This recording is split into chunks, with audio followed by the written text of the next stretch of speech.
ఆయన కోసం అన్నాడు. అది ఈ అడవిలో ఉందా అన్నాడు. ఈ అడవిలో ఉంది అన్నారు. అయితే నేను తీసుకొస్తానులేండి, దానికి తపస్సు ఎందుకన్నారు. ఆయన నవ్వి అన్నారు, నువ్వు తీసుకురాగలవా అన్నాడు. రేపు రాత్రిలోగా తీసుకురాకపోతే నా ప్రాణాలు విడిచేస్తాను పంతులు గారు, సరేనా?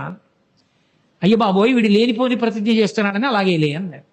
ఇక ఆ కిరాతుడు అరణ్యంలో తిరుగుతూ నరసింహం, కింద నరుడు పైన సింహం, కింద నరుడు పైన సింహం అంటూ చూస్తున్నాడు అడివంతా. మరునాడు సాయంకాలం ప్రదోష వేళ అయిపోయింది, కనపడలేదు. అక్కడ బ్రాహ్మణుడికి మాట ఇచ్చాను, తీసుకెళ్ళలేకపోయానని చెప్పి చెట్టు తీగలు తెచ్చి ఉరితాడు పోసుకుందామని చెట్టు కొమ్మకి ఉరి పోసుకుంటున్నాడు. నరసింహస్వామి వారు ఆవిర్భవించి వచ్చి దర్శనమిచ్చారు.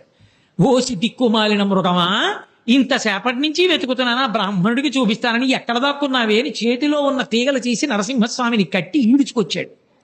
ఈడ్చుకొచ్చి పద్మపాదాచార్యుల వారి దగ్గర నిల్చోబెట్టాడు.